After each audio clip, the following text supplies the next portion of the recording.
Good afternoon, everyone. Thank you for tuning in to this amazing interview. I have my friend here all the way from Miami, Florida, Auri Hatheway. Auri, would you like to say hello? Hello, everyone. Welcome, welcome. Yes, welcome. We are excited. Ari was actually the first person I selected to conduct this interview with because she is a wife, a mother, and a brilliant businesswoman that for a global beauty brand. And she is one of those wisdom keepers that I love to learn from. So I was excited to be able to share her with all of you because I believe that her message was meant for many, including me. So I get to be a student today, which is exciting, Ari. Ari, share a little bit about what you love most about your life. Oh, that's such a great question. Thank you again, Grace, for this opportunity. I so appreciate it. So, what I love the most about my life is having freedom, choices, and joy all at the same time. Being able to live an abundant life filled with abundant choices and being able to navigate all of it. I know that not everyone wants to have it all, but for those who want to have it all, there is an option and an opportunity. And I really believe that that's a mindset. So I'm from Miami, born and raised here. I love it here.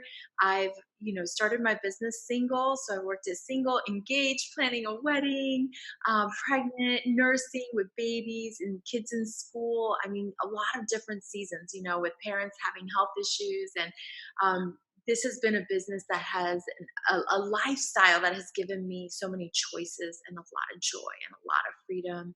And when you live that way, it gives other people permission to live that way, regardless of their circumstances. It truly is a choice. Joy. And that's what you exude. You exude joy. You exude passion.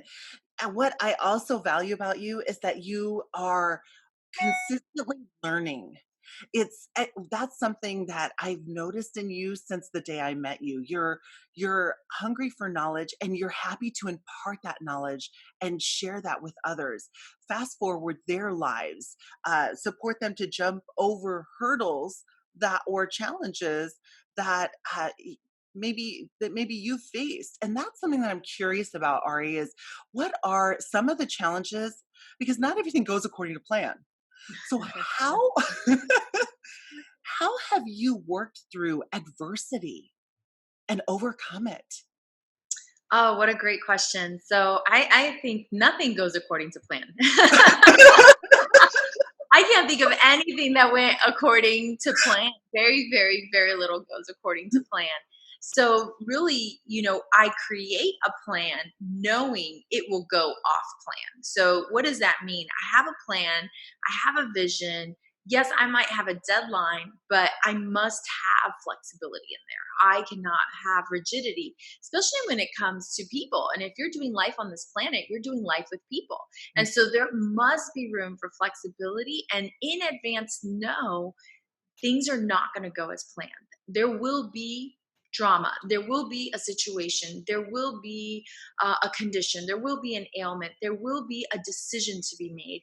And am I prepared in advance to know that when these things come, how am I going to have the mental fortitude to look at it? And so for me, at a very young age, I always looked at obstacles as stepping stones. And so I just chose to have a different perspective. When an obstacle comes, I don't see it as, oh, this means this is not meant to be, or this means I'm stepping in the wrong direction. I see it as, this is my perspective. Feel free to borrow this filter. Wow, I have something to learn. I have something to learn and a story to tell. And this is going to be interesting. Strap on your seatbelt, girl. This is going to be a ride. And I love that you mentioned that I love to learn because when I'm going through it, what brings me joy is I don't mind going through much of anything as long as I can learn from it and impart that wisdom to others. I love to wear this tool belt and I'm constantly putting tools in the tool belt, but I also put resources into the tool belt so that when I come out the other side, I can say to someone that is in a similar situation, oh, I went through something like that. Would you like a resource? Would you like to know? So, really, it's about perspective, knowing in advance it's going to derail. And when it derails, how am I going to handle that? What am I going to do? What's my mental fortitude going to be like? What's my attitude going to be like? And, we can all just drown in a glass of water, right? We can all shout doom and gloom from any position, not realizing how close we are to victory, how close we are to meeting the challenge. We could just be 3 feet from gold. And so it really has helped me create determination in my life. But more important than that, I feel like I've become a light to others when they would have otherwise have checked out or quit or detoured. Oh my gosh. I heard so many, there was so much richness. I think even go back and rewind that because there's layers of learning opportunities. What I was hearing is that you embrace that there will be a derail and that you are flexible and agile to be able to handle it. What I also heard is that you self-coach. So you were asking yourself questions throughout that process like how could I work through this? What am I learning? What are some of the learning opportunities under these circumstances? How can I share this and pay this knowledge forward so that I could be a blessing to others? So yes, an attitude. And it's almost like embracing. One thing that I appreciate that you've shared with me and then I've shared forward from you was the whole concept of when you're reaching out and you're connecting with people in your organization, people that you lead because you are a leader of many leaders. What you share with me is the question you ask them is, what did you succeed at and what did you learn? Tell me about that. How did that come to you? And Uh, how do people respond to that, Ari? I think we have a preconceived notion of what victory is. And when we don't hit that on the nail and we fall short of that glory, so to speak, we have these tendencies to beat ourselves up, right? And it's unhealthy. We tell ourselves, but I ran so hard and I didn't get to it. And I worked so much and I didn't get the promotion or the position or the sales or the onboarding of the number of team members, whatever it is in life. It could be anything, whether you're really setting a health goal, a weight goal, anything, right? Reading books, anything. And we have this mindset of if I didn't get this, it was all for naught. And I really learned a long time ago, it is not about the destination, it is about the journey. I used to be a destination girl. I was obsessed with the destination. I believe it was completely unhealthy. And I've realized that if I hadn't set that goal, even though I didn't reach it or it doesn't look the way I planned for it, I wouldn't be who I've become. So I asked them, what did you learn? What did you learn and how did you succeed? Because surely, if you have traveled, you are not who you were. And we don't acknowledge a lot of times, it's not human tendency, I believe, like it's not a norm to acknowledge that if I've traveled, I'm not who I was. Let me acknowledge what I've done, what I've accomplished, how I've grown, what I've learned from. And really what you're doing is you're putting um victories under your belt, so to speak, by acknowledging these things. That gives you higher ground to have the fortitude to pick up again, to finish what you started, or to hit the nail on the head, or to finally get there. Um, if you look at any graph in economy about, increases in anything, increases in the stock market, it's not a straight shot up. There is dips, and then it goes a little higher, and then it dips, and it goes a little higher, and it dips, and goes a little higher. Overall, it has an upward trend, but a lot of times we take our eyes off of the fact that there will be that downward dip. And so, what did you learn and how did you succeed? There is a success in every effort. I always say A for effort. I'm a big effort girl, and no effort goes unnoticed. No effort goes without a victory. If you just got up and tried, you learned something about yourself and about the process, and you are one step closer, even if you're not quite where you want to be. Wow.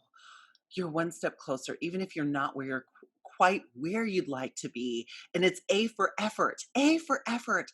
I did something to move me forward. And what I've discovered too, Ari, is that it's all accumulative. It Yes. all is accumulative. So, I mean, even imagine if I only knew then what I know now. Well, what a gift that you know it now. What a I gift that you know agree. it now and that you have it for the rest of the journey. Mhm. You have it going forward. So I have another question for you. How do you it's almost like how do you um in, live out all aspects of your life and because you play full out, and what I mean by that is I see you as playful fun, also you're a businesswoman, you can be serious at times and you can be playful at times. It's almost like you know when to turn it on and off, Ari. That's what I that's what I noticed about you, because you are a wife, you are a mother, you are a boss. I mean, like, you know, you're building a significant global brand and business. So, how do you align all of those and be present where you're present? Because a lot of women, the reason why I'm asking this question is because a lot of women feel guilty, and guilty is a thief of your energy, your joy, your purpose, your passion. It is a thief. And so, I want to hear from you. Oh, what a phenomenal question, because this is thank you for stating that you feel that I have wisdom in this, because if I do have any wisdom in this, I believe it came with a price tag. I had to figure it out. So thank you for asking that, because there was a season that I didn't know how to turn it off and I did bring it home, you know?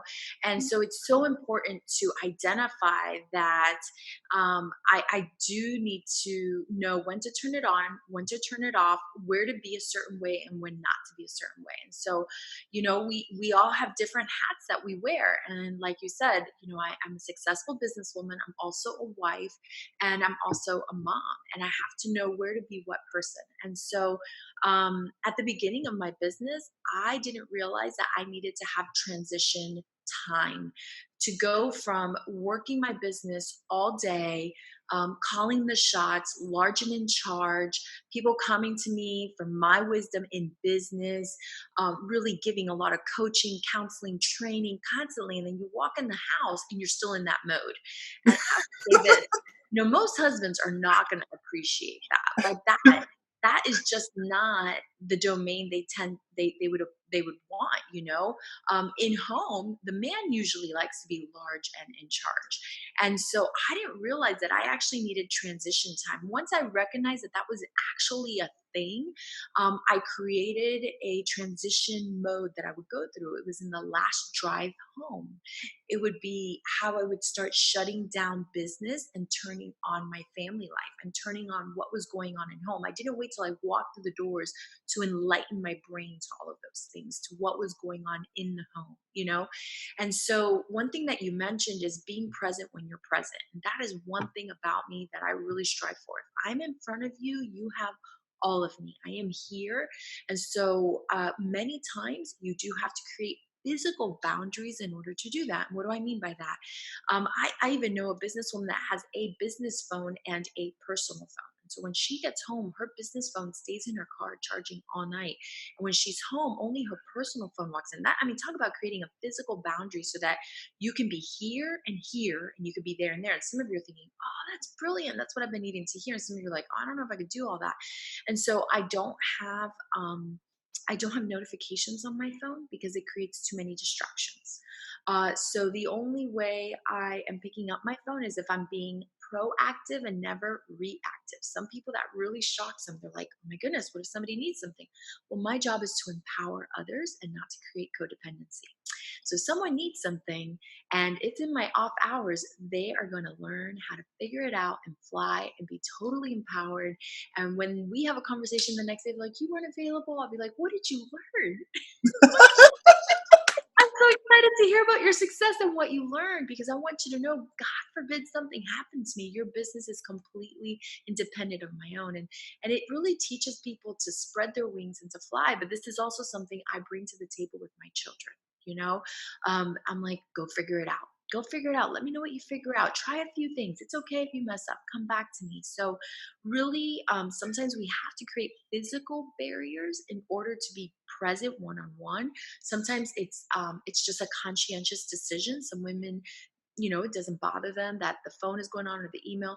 But also, I do have a very scheduled, planned out life, and that is something that for me removes a lot of the guilt. It removes a lot of the guilt.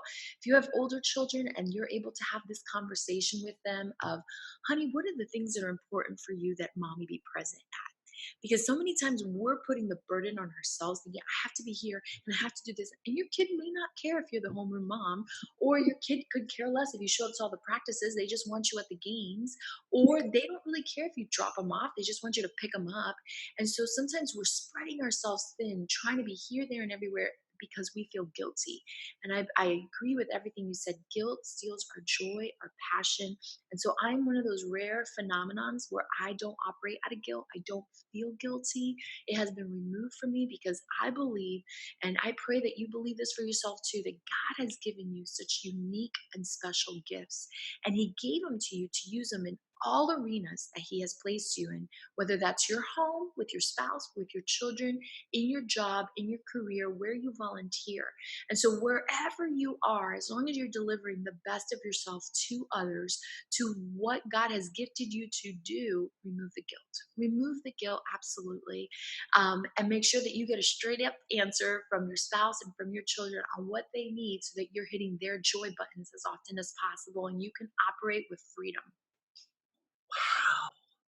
Wow. Wow. I mean, again, wow, layers. I mean, just let's just drop the mic. Ari, let's just, let's just drop it. Oh my gosh. Yes, layers. I mean, even asking them what's important to you, having that open dialogue with them so that we're not running around like crazy women, d- attempting to be everything to everyone and pouring until we're empty. Yeah. That's what often women will do. They will pour until they're empty. And how nourishing is it to pour onto someone from an empty cup? It's not. So what I'm hearing is to have the open dialogue, have a schedule, have a plan, have some. It's almost sounds like some consistency Yeah. that you created for yourself. That it's almost like a sweet spot. What works for Ari and the family and the business? Yeah. Wow. I I would say my life is really consistent, and people want success. Success is sexy. Consistency is not. Like nobody's like, oh, she's super consistent and thinks, wow, I want to be like her. But the most successful people in this world live extremely consistent, monotonous lives. And that's actually what gives us a success is having that consistency. But it also creates a lot of safety and security in the environment that you're raising your children in. Children need that consistency. It creates safety, it creates security, and and it creates you being able to be dependable as well too. And so I have violated those laws throughout the years on several occasions, and they never come without regret. And one of the reasons why I'm able to live them out so well today is because of the pain I went through when I did violate those laws. And more importantly, it's not discipline. I think people look at me and go, oh, you're so disciplined. I'm like, I don't believe it's discipline. I believe it's conviction. Because when you're convicted of something, you don't need discipline. I'll just use an example. Let's just pretend you don't believe in eating animals. It's not that you're so disciplined about it. There's no effort. You will not put an animal in your mouth. It violates all you believe to the core of who you are.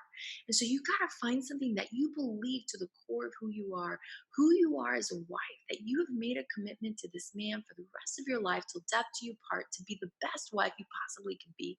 When you're convicted to that, the choices are easy to make, that you're convicted that this child never asked me to bring me to this earth. They never asked me that. And I want to provide this child with the best mom possible. What does that look like? We're going to create that together. And so it is so much easier to live a planned out life when you focus in on your convictions instead of comparing yourself to other people's convictions or disciplines or whatever the case. It's not about discipline. I promise you that. Figure out what really moves you, what really drives you, and forget it. That is your sweet spot all day long. Yes, conviction versus discipline, conviction versus discipline. What was coming to my spirit as you were sharing that, Ari, was around how when we as women, when we can hone in on what's important to us or give ourselves the grace and mercy to refine, because like I think about Dyson and how Dyson the vacuum cleaner, he went through over 5,000 prototypes. So I mean, the man didn't give up after one Dyson. I mean, and it really sucked, you know what I mean, and then not in a good way. And he didn't give up. He didn't say, "Well, that didn't work. Well, then forget it. This isn't going to happen." He kept coming up with new prototypes. So it's almost like what I'm hearing from you is that you came up with prototype after prototype until you came forward with something that you could be convicted about. That works. That's your sweet spot. Yes, yes, yes. And we Yeah. came up with it together, I would say, like my husband, my children, even with my leaders of what it is that, because sometimes I was doing things that was they didn't even want to do. They didn't consider it beneficial. The organization didn't want it. We'll get rid of it. Let's use our resources more wisely. One of the leaders that I do follow, his coaching and his mentorship talks about placing limitations on things. That really, if you want great success, limit it. I believe that wholeheartedly, because someone who has all the time in the world to build their business is not duplicatable. Because how often will you find someone who has all the time in the world, right? People who have their home life and whether they're volunteering or they have joy in playing a sport and then they have a business, people go, oh, I want that. You become more duplicatable. And so it's about finding limitations for things really allows people to resonate better with you and with your lifestyle. And I really love to model and transfer. That's like my big thing. Nobody likes to be told what to do. Like I'm like, oh, do you like to be told what to do? No, nobody raises their hand. But if I said, hey, would you like to like just spend a day with me? You might be like, yeah, I'd actually like to see what that looks like. I wouldn't tell you what to do. You would be observing yourself. And so once you figure it out and you've got this routine and this pattern that you're hitting your sweet spot all the time, I promise you become a magnet. People are attracted to that. They want to be in your space. They want to be in your zone. And that's how you begin the modeling and the transferring, not because you're telling them, but because they're watching you. And that's really what people want. They want to watch you, take notes, and put it in their life. Wow. Model and transfer versus telling them what to do. And they're not inspired by that. They're not empowered by that. They're like, okay, well, what's next? What's next? They're coming back to you versus being independent, inspiring, empowered women. Mhm. Absolutely. That's actually the model is to inspire, empower, and challenge. Oh, That's what I do as a leader. I inspire, I empower, and I challenge. And when you're watching someone in action, most humans are visual learners. So the watching it is so much better than the telling and the note taking. That provides so many questions. Versus if you're watching it, you kind of start seeing yourself doing it. And I say this all the time. Everything in reality happens twice. I mean, everything in your life happens twice. First in your imagination and then in reality. And when you watch someone model something, you're actually watching yourself saying, could I do that? Could I see myself doing that? And then you're able to duplicate it. So in any opportunity you have to model and transfer, I mean, that is like key. yes. Model and transfer. Keep that in mind. Wow, Ari. I'm so inspired by your message, by who you are as a woman, as a wife, as a mother, as a woman of leaders, leading the way for your global brand. Any final thoughts or comments that you'd like to share with those that are watching this message? Oh, I would say if you're already watching this and it's feeding you, that means you're hungry. And if you're hungry, that's really the biggest thing that you need. You're already on the right path. You're seeking, you're searching, you're looking for ways to make this happen. So do not ever doubt it will happen. It will happen for you. You will find that you will find your way, a way to make it all happen. I believe and totally believe this, that when you do, you become a light and a beacon of hope to others who admire you, whether you realize it or not, are watching you, whether you realize it or not, and want to emulate you. And if nobody else, definitely your little people. Your little people are watching you, and they're going to want to emulate you, and they're going to want to be like you. That doesn't mean that you're not going to mess up, because certainly I do mess up. I messed up even last night with my daughter. It was awesome. But I asked her for forgiveness and I said, thank you for allowing mommy the grace to become the mommy she's always dreamt she could be. And so I think that people will follow you. That's for certain. Not because you're perfect, not because you're right, but because you're real.